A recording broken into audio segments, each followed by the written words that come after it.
तो instruction format क्या होता है? जैसा कि नाम से पता चल रहा है, इंस्ट्रक्शन मतलब जो भी हम प्रोग्राम के अंदर लिखते होते हैं उसे इंस्ट्रक्शन बोलते हैं। फॉर्मेट मतलब उसको लिखने का तरीका। जैसे मैं आपको ये चीज़ समझाता हूँ यहाँ पे। जैसे हमने लिखा जी a+b, ये एक लिखने का तरीका होता है कि दो नंबर को हम ऐड कर रहे हैं। इसी तरह सपोज मैं कहता हूँ हम ऐसे भी लिख सकते हैं, a प्लस पहले आएगा, ए बी बाद में आएगा। ओके, या हम इसको ऐसे भी लिख सकते हैं ए बी प्लस। ओके, तो ये क्या है जी, लिखने का तरीका है। ये आपको पता है, इसको प्रोग्रामिंग में एक लाइन को हम इंस्ट्रक्शन कहते हैं। ये फर्स्ट इंस्ट्रक्शन है, ये हमारे पास है सेकंड इंस्ट्रक्शन, और ये हमारे पास है थर्ड इंस्ट्रक्शन। इंस्ट्रक्शन देख लाइन को बोलते हैं, जो भी लाइन लिखी हुई है। जैसे मैं लिखता हूँ a is equal to 5, b is equal to 9, a या c is equal to a plus b। तो अलग अलग से सारी ये इंस्ट्रक्शंस हैं। ये भी इंस्ट्रक्शन है, ये भी और ये भी। लेकिन इंस्ट्रक्शन फॉर्मेट क्या होता है कि इंस्ट्रक्शन को लिखने का तरीका। ओके, वो मैंने आपको बता दिया, ये फर्स्ट में, सेकंड में, थर्ड में।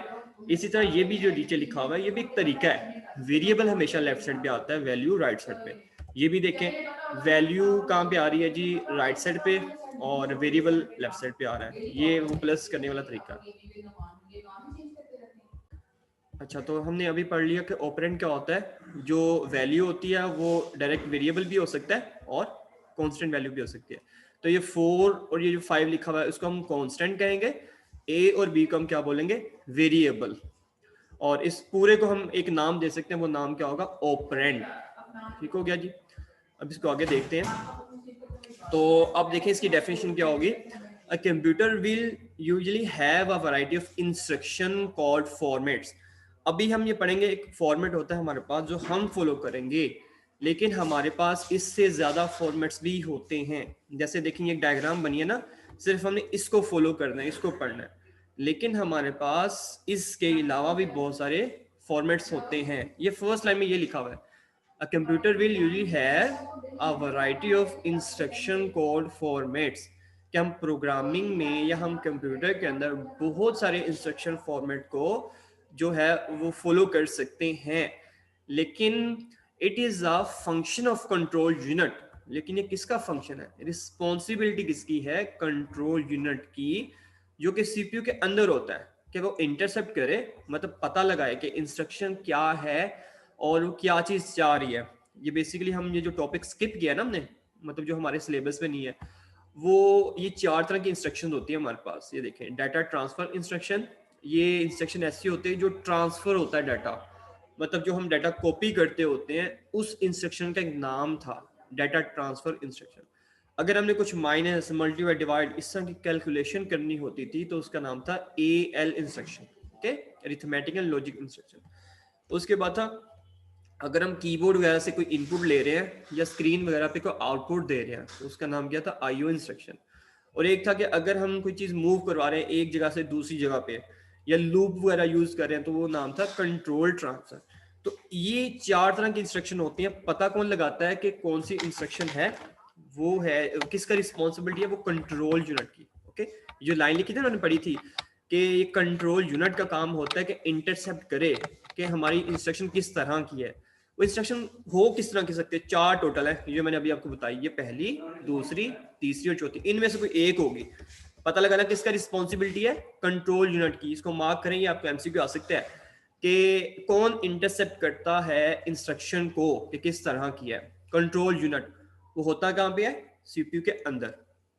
ठीक है, उसके बाद हमारे पास 2 तरह की मेन चीजें होती हैं इंस्ट्रक्शन में। 2 तरह की चीजें होती हैं। अगर आपको मैं यहाँ पे भी दिखाऊं तो मैंने स्टार्ट यहाँ से लिया था कि हमारे पास अगर ये इंस्ट्रक्शन, इसमें 2 चीजें हैं, A B, इसको हम बोलते हैं ऑपरेंड। ये देखें, ये जो प्लस था इसको क्या बोलते हैं, ऑपरेटर। तो यहाँ पे देखें 2 चीजें ही लिखी हैं। पहले मैं आपको इमेज दिखाता हूँ। यहाँ पे है ऑपकोड, ये फर्स्ट थिंग है।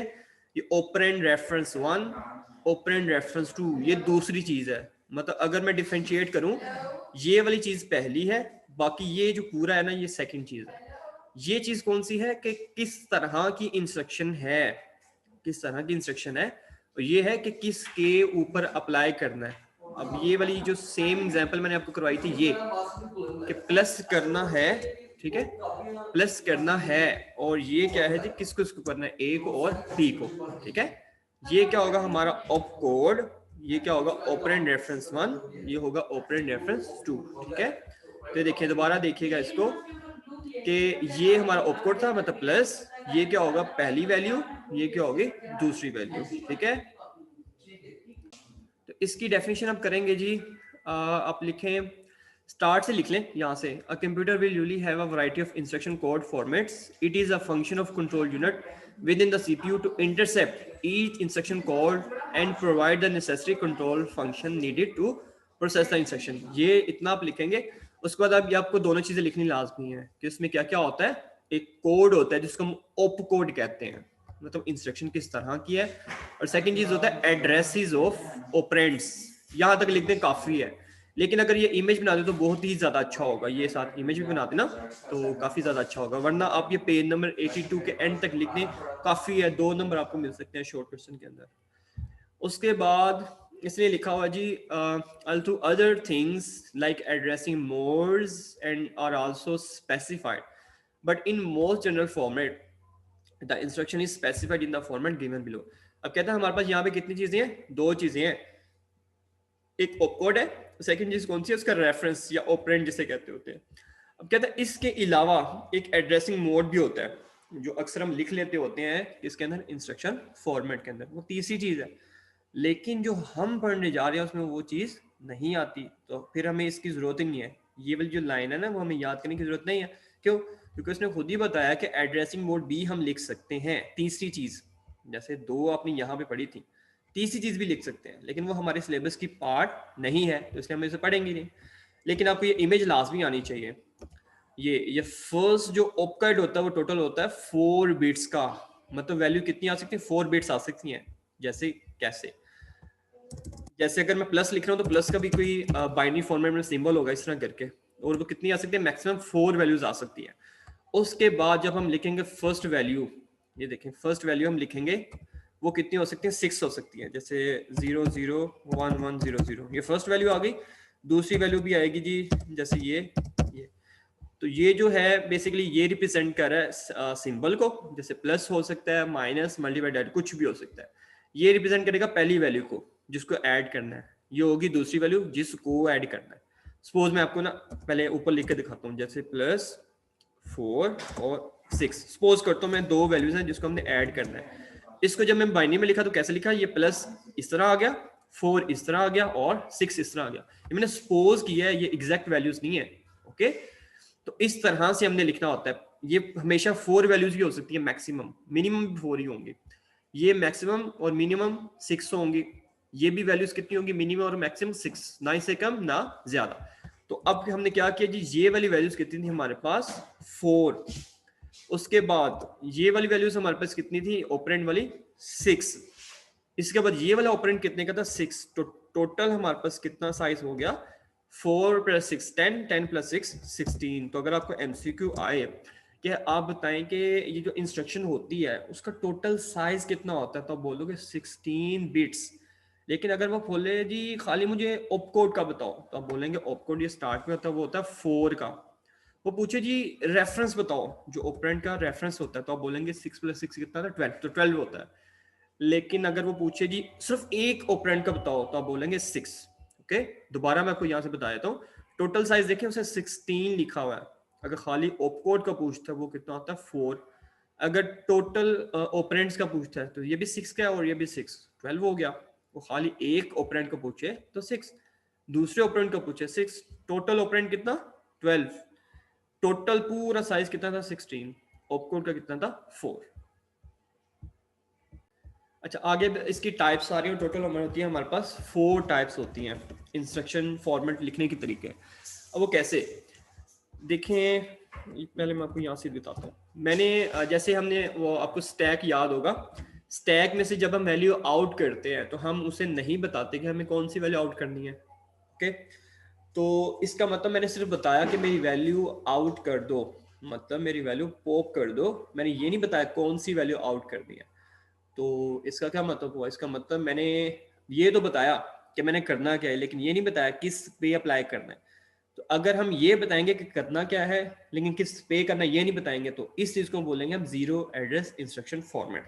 यहां से देखिएगा, जैसे ये मैंने बताया ऑप कोड करना क्या है, लेकिन ये दोनों चीजें नहीं बताई मैंने, ना ये वाली ना ये वाली। तो इसका मतलब यहाँ पे मैंने कोई ऑपरेंड बताया ही नहीं है।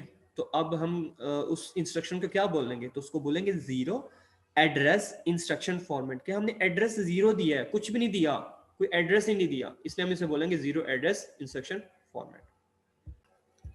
अच्छा जी, उसके बाद ये देखें जी, मैंने आपको बता दिया कि ऐसी इंस्ट्रक्शन जिसमें हमारे पास ऑपरेंड नहीं होता, कोई भी ऑपरेंड नहीं होता, तो उसका मतलब क्या होता है कि उसको हम बोलते हैं zero address instruction format. Okay, अब देखें इसमें क्या लिखा हुआ है जी, the name zero address is given to this type of computer because of the absence of address field. कहता है इसको नाम इसलिए हमने दिया क्योंकि इसके अंदर फील्ड नहीं होती, फील्ड मतलब ऑपरेंड नहीं होता। Okay, a stack organized computer does not use an address field. कहता है स्टैक के अंदर हमने देखा था हम वहां पे कोई एड्रेस फील्ड यूज नहीं करते। सपोज अगर हमने ऐड भी करना तो हमें चाहिए नहीं, हम ऐड अब कैसे करेंगे, जब हम ऐड करेंगे तो हम कहेंगे जो टॉप पे वैल्यू पड़ी है खुद ही ऐड कर दो, क्योंकि स्टैक पे हमने पढ़ा था कि हाँ बाय डिफॉल्ट वो पॉइंटर किस वैल्यू को रिप्रेजेंट करता है, सबसे टॉप वाली को खुद ही पकड़ेगा वो पहली वैल्यू जब हम ऐड कर रहे होंगे, उसके बाद उसके नीचे जो वैल्यू उसको ऐड कर देगा, उसके बाद उसके नीचे ऐड कर देगा, इस तरह ऐड करते करते टोटल वैल्यूज को खुद ही ऐड कर देगा। इसका मतलब मैंने एड्रेस फील्ड नहीं बताया तो उसका नाम क्या होगा, जीरो एड्रेस फील्ड। इसी तरह मल्टीप्लाई करना हो तो मल्टीप्लाई भी कर सकते हैं। अभी मैं आपको बताऊंगा इसके डिसएडवांटेज भी हैं, अगर हम ऐसे करते हैं ना तो उसके डिसएडवांटेज हैं। लेकिन आगे ये देख लें कि अगर हमने पुश करना हो और वैल्यू पॉप करनी हो, पुश मीन स्टैक में वैल्यू एंटर करना, पुश करना, पॉप मीन स्टैक में से वैल्यू आउट करना, मतलब रिमूव करना। तो how ever need and address field, तो कहता है अगर हमने इस तरह के काम करने हो तो कभी कभी हमें एड्रेस फील्ड की जरूरत होती है ताकि हम ऑपरेंड को भी यूज कर सके। तो वहां पे हम जीरो एड्रेस फील्ड जो हमारा फेल होता है, मतलब मैं कोई खुद से फील्ड देना चाह रहा हूँ, जैसे मैं कहता हूँ ऐड करो जी, जैसे मैं कहता हूँ जी ऐड करें, लेकिन नंबर कौन सा होगा, ये 6, मैं खुद बता रहा हूँ नंबर, एक नंबर खुद बता रहा हूँ, दूसरा नंबर सपोज स्टैक से ले लेगा खुद ही, लेकिन एक नंबर तो बता रहा हूँ ना। तो एक नंबर मुझे चाहिए, मैं देना चाह रहा हूँ, तो मुझे एक एड्रेस चाहिए, तो उसका नाम फिर जीरो एड्रेस फील्ड नहीं होगा क्योंकि जीरो में तो होता ही नहीं है। तो उसका नाम फिर क्या होगा, वन एड्रेस फील्ड, जिसमें एक एड्रेस फील्ड होती है। तो अभी मैं डेफिनेशन बता देता हूँ आपको कौन सी याद करनी है, यहां से स्टार्ट करनी है। The name zero address field is given, यहां से लेके अपनी थर्ड लाइन में लिखा हुआ है कंप्यूटेशनल इंस्ट्रक्शंस, यहां तक इसकी डेफिनेशन है। ओके, उसके बाद आप इसकी एग्जांपल ले सकते हैं, जैसे ऐड, मल्टीप्लाई, दो इसकी एग्जांपल है, इवन के पॉप भी इसकी एग्जांपल है। उसके बाद वन इंस्ट्रक्शन आ गई कि one address instruction use N implied accumulator. हम यहाँ पे एक्यूमुलेटर रजिस्टर यूज करते हैं क्योंकि एक वैल्यू स्टोर करनी है ना, तो जब स्टोर करनी हो तो हम रजिस्टर यूज करते हैं, उसका नाम क्या होता है, एक्यूमुलेटर। और आपको पता है एक्यूमुलेटर रजिस्टर जो होता है उसको हम लिखते हैं ए एक्स, ए सी नहीं होता, तो यहाँ पे आप ठीक कर लें, यहाँ पे आप कर लें ए एक्स। एक्यूमुलेटर का मतलब होता है A X. For all data manipulation, हमने जो भी काम करना है हम एक फील्ड यूज करेंगे, दूसरी जहां से मर्जी ले, लेकिन फील्ड हम जो यूज करेंगे वो एक होगी। डाटा मैनिपुलेट करने के लिए, मैनिपुलेट मतलब एनी एक्शन परफॉर्म करना हो, प्लस माइनस मल्टीप्लाई डिवाइड कुछ भी करना हो, उसको हम एक नाम देते हैं मैनिपुलेशन। ओके, यहां तक इसकी डेफिनेशन है सिर्फ वन एड्रेस इंस्ट्रक्शन फॉर्मेट की। उसके बाद अब वो फिर कह रहा है कि मुझे अब एक और वैल्यू चाहिए फॉर मल्टीप्लिकेशन एंड डिवीजन। जैसे मैं मल्टीप्लाई करना चाह रहा हूँ, डिवाइड करना चाह रहा हूँ, मुझे दो ही वैल्यूज चाहिए, तो अब मैं क्या करूँ, तो अब वन एड्रेस इंस्ट्रक्शन फॉर्मेट तो कम पड़ गया ना, मुझे एक और रजिस्टर चाहिए। तो कहता फिर इधर आ जाओ, टू एड्रेस इंस्ट्रक्शन फॉर्मेट, ये वो है जो हम यूज करते हैं। जैसे हम लोग कैसे करते हैं, प्लस एक वैल्यू बताई, दूसरी भी वैल्यू बताई। ओके, मैं इसको ऐसे लिख देता हूँ आसानी के लिए, जैसे हम लिखते होते हैं आमतौर पे, ये देखें। तो ये अब हमने क्या किया, हमें कितनी वैल्यूज चाहिए, 6 फर्स्ट वैल्यू, 5 सेकंड वैल्यू। अब हमें वैल्यूज दो चाहिए, तो इसका मतलब 0 का मतलब था कोई भी नहीं वैल्यू, 1 का मतलब था एक वैल्यू, अब 2 हमें चाहिए, तो ये देखें ये वाली चलेगी, two address instruction format. For two addresses instruction, each address field can again specify either a possible register or a memory address. यहां तक इसकी डेफिनेशन है। अब मैं आपको बताता हूँ इसने लिखा क्या है। जैसे मैंने लिखा 6, ये है 6 है और ये क्या है जी 5 है। इतना तो आपको पता चल गया ये ऑपरेंड है। अब ये मसला है इसको स्टोर कहाँ पे करना है। हमारे पास दो चॉइसेस हैं, या तो हम इसको स्टोर कर सकते हैं रजिस्टर के अंदर, या फिर हम स्टोर कर सकते हैं मेमोरी के अंदर, जिसे हम रैम कहते हैं। तो कहता है जी जब हमने 1 पढ़ा था, ये वाला 1 एड्रेस फील्ड, उसमें कहा था जी उसमें तो होता ही एक है, तो हमने यूज ही क्या करना है, उसमें सिर्फ रजिस्टर यूज करना है। लेकिन यहाँ पे हमारे पास दो वैल्यू हैं, कहता है या तो दोनों के दोनों पर रजिस्टर यूज कर लो, मेमोरी को यूज ही ना करो, या फिर आप ऐसे करो एक रजिस्टर यूज कर लो और एक मेमोरी यूज कर लो। क्योंकि हमने प्रायोरिटी देनी है रजिस्टर को, क्योंकि रजिस्टर फास्ट होता है, तो हम कोशिश करते हैं हम रजिस्टर को ही यूज करें। लेकिन अगर हमें जरूरत पड़े मेमोरी की, तो फिर हमने रैम को हमेशा कम ही रखना है, कोशिश करना है या तो रजिस्टर और रैम बराबर हो, या फिर रैम की वैल्यू कम हो रजिस्टर से। इसलिए उसने बोला था या तो दोनों रजिस्टर यूज कर लो, ये जो दो वैल्यूज है ना 5 और 6, दोनों को रजिस्टर में स्टोर कर लो। लेकिन सपोज अगर आप नहीं करना चाह रहे तो आप क्या करो, एक रजिस्टर में स्टोर कर लो 6 को, और 5 को कहाँ पे कर लो, रैम को कर लो। लेकिन आप ऐसे नहीं कर सकते कि आप बोलो कि रजिस्टर में मैं कुछ ना स्टोर करूं और रैम में दोनों वैल्यू स्टोर करूं, ये गलत होगा। ओके, ये बिल्कुल नहीं आप कर सकते। या तो आप रजिस्टर और रैम के अंदर सेम सेम वैल्यू स्टोर कर लें, या फिर रजिस्टर में ज्यादा वैल्यू स्टोर कर लें और रजिस्टर में ना करें, ये पॉसिबिलिटी है। अब दोबारा देखिएगा, मैं ये जो लाइन पढ़ी थी हमने, for two addresses instruction each address field can again specify either a possible register, या तो रजिस्टर ही हो सकते हैं, या फिर आ मेमोरी एड्रेस, या फिर एक मेमोरी एड्रेस हो सकता है। रैम एक हो सकती है, रजिस्टर दोनों हो सकते हैं, या फिर एक मेमोरी और एक रजिस्टर। ठीक है जी, ये हो गया। अच्छा जी, उसके बाद है इसकी एग्जांपल उसने दी हुई है, और ये एमसीक्यू भी आने लगा कि two address instruction are the most common in commercial computer. कि आजकल जो हम यूज करते हैं वो कौन सा होता है, ये वाला टू एड्रेस इंस्ट्रक्शन वाला। इसके साथ जरा लिखें एक एमसीक्यू, ये वाली लाइन जो है ना, थर्ड लाइन, कि most common address instruction format कौन सा है, तो आप बोलेंगे टू एड्रेस वाला, मतलब जिसमें हम टू जो है वो वैल्यूज देते हैं, टू ऑपरेंड्स देते हैं। वो हम नीचे से एग्जांपल्स दी हुई हैं, मूव डाटा कॉपी करना, जैसे एक वैल्यू से दूसरे में आप कॉपी करते हो, कंपेयर करना, ऐड करना, और बाइनरी इंस्ट्रक्शन वगैरह। जैसे देखें मैं आपको ये एग्जांपल समझा देता हूँ। जैसे अगर आपने मूव करना है तो वो क्या होता है, एमओवी जो लिखा हुआ था, जैसे सपोज ए में पढ़ा हुआ है 6, अगर मैं कहता हूँ जी b इज इक्वल टू ए, इसका मतलब है a की वैल्यू b में कॉपी कर रहे हो, इसको आमतौर पे हम क्या बोलेंगे, मूव करना। ऐड आपको पता है a और प्लस b, ये देखें a प्लस b मतलब दो वैल्यू यूज हो रही हैं। उसी तरह कंपेयर करना, a is equal to b।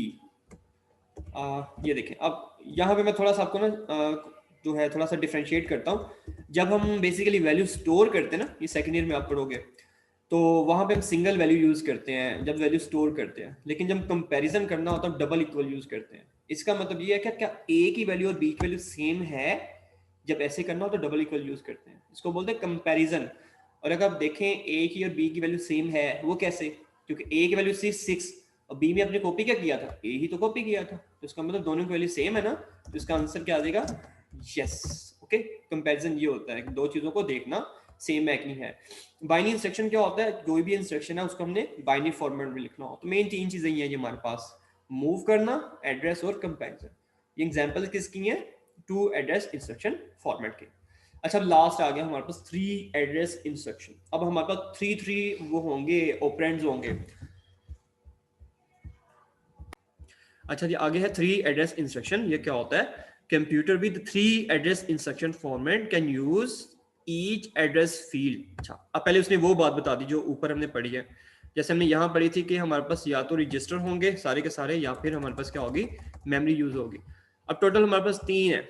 Suppose मैं ऐसे करता हूँ, +7 कर देता हूँ। अब मेरे पास 3 वैल्यूज आ गई हैं, एक 6 है, एक 5 है, और एक क्या है जी 7 है। ठीक है, अब हमने क्या करना है, कहता है जी या तो पैसे करो रजिस्टर यूज कर लो तीनों के तीनों, ठीक हो गया, या आप ऐसे करो जी 2 रजिस्टर यूज कर लो, एक यूज कर लो, मेमोरी यूज कर लो।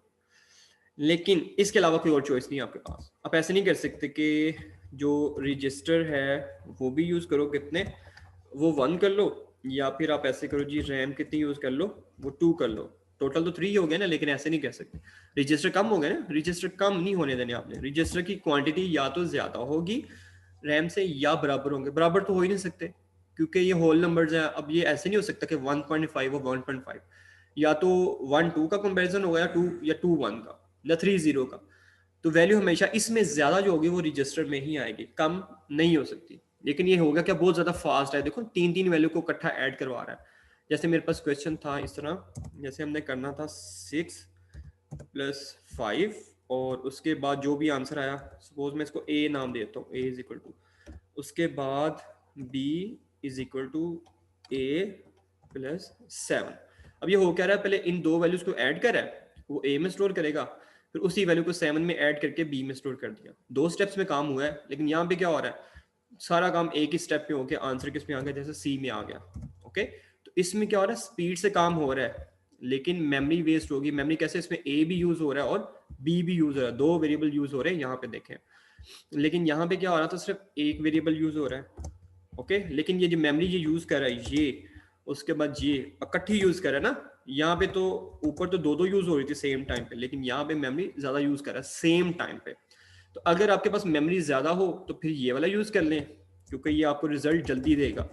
लेकिन आपके पास मेमोरी ज्यादा ना हो और आपको ज्यादा स्पीड भी नहीं चाहिए, नॉर्मल स्पीड चाहिए, तो फिर आप कौन सा यूज करोगे, इस सेकंड वाला। ओके, तो ये देखिए दोबारा कि अगर हम 3 एड्रेस वाला यूज कर रहे हैं तो उसमें क्या होगा, आइदर अ प्रोसेसर, रजिस्टर और मेमोरी, तो हम दोनों चीजें यूज कर सकते हैं, मेमोरी भी और रजिस्टर भी। लेकिन ये नीचे वो रिस्ट्रिक्शन आपको भी बता देगा।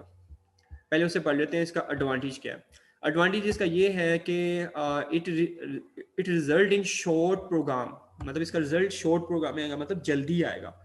व्हेन इवेलुएटिंग अरिथमेटिक एक्सप्रेशन, जब हम अरिथमेटिक वाला काम करेंगे, प्लस माइनस मल्टीप्लाई डिवाइड कुछ भी करेंगे, रिजल्ट जल्दी आएगा। तो इसको मैं एक वर्ड में बोल दूं, इसकी स्पीड फास्ट होती है इस पूरी लाइन की जगह।